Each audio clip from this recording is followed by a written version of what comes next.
Welcome to Branding the Experience. We discuss ways how we can create environments where employees actually want to come to work and customers want to keep coming back. Brought to you by Bator Training and Consulting and Break Ice Marketing. Here are your hosts, Ken Bator of Bator Training and Consulting and Heather Dowell of Break Ice Marketing. Is my whole iceberg analogy that I have in my book still valid? And you basically, in a long way, just said yes. Some things never change. Well, the ideas like branding, culture, and teamwork, whatever you want to call it, and then of course business strategy. While the ideas change, the core of what those natural laws are still the same, going back Right. to 1800s, 1700s, probably even going back farther than that. And the iceberg analogy is just that, an analogy to kind of look at things in a way. Mhm. And what I heard from you is kind of what I think of and try to explain to clients is when they say, okay, I need a new marketing strategy, or I need new marketing out there, whatever that Mhm. is, email, social media, other content, and so forth. And they're Mm. thinking of that top of the iceberg. What a lot of people think of as marketing and even branding is that tip of the iceberg above the waterline. And they're Mm. not thinking about all of those things that are controlling the the brand in people's minds. There are some people that say, the brand is really owned by your customer and not you yourself.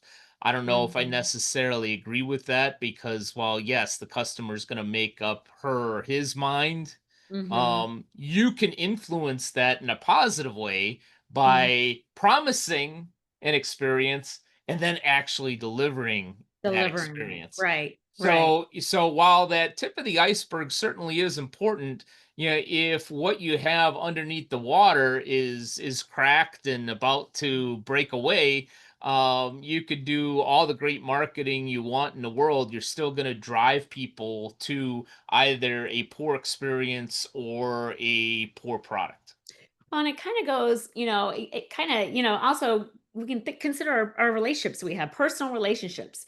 And you've heard the phrase actions speak louder than words.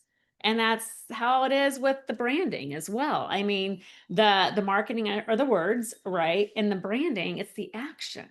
Mhm. So it's the words that maybe, for those that's not real familiar with the brand, the company, the words pull them in. And the branding are the actions, and that's what's going to retain them. If they don't like the actions, if they feel like those actions aren't consistent with the words, first of all, it's going to make you look not authentic. And we all Mhm. want to be authentic, right? We don't want to be considered liars.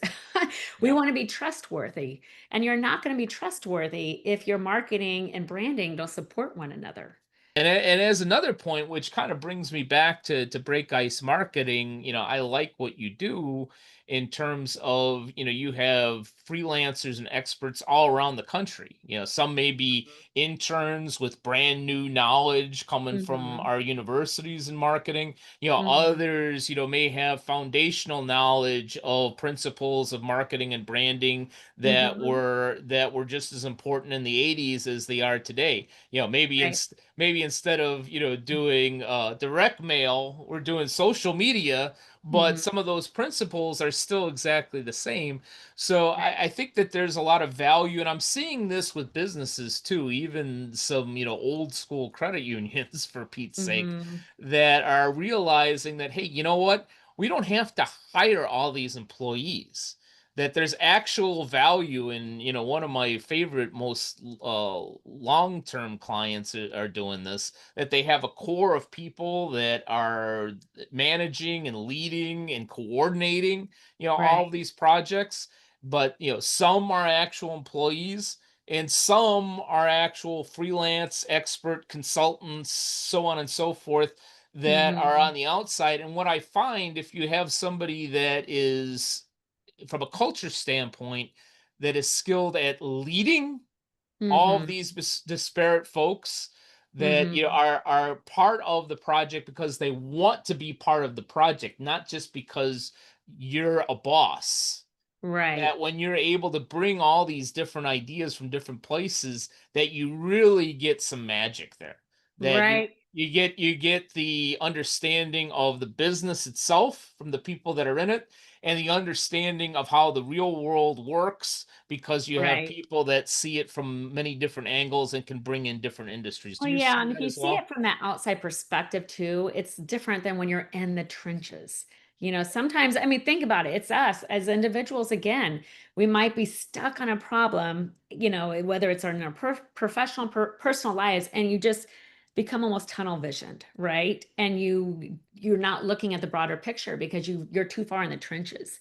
And so that's why when you bring in that outside, in the whether it be the culture, the marketing world, when you bring in that person from the outside that works with that inside team, I agree that collaborative effort of having those multi, perspectives, the in the trench versus the outside looking in, it really can be a beautiful thing that can create some, yeah, magic works.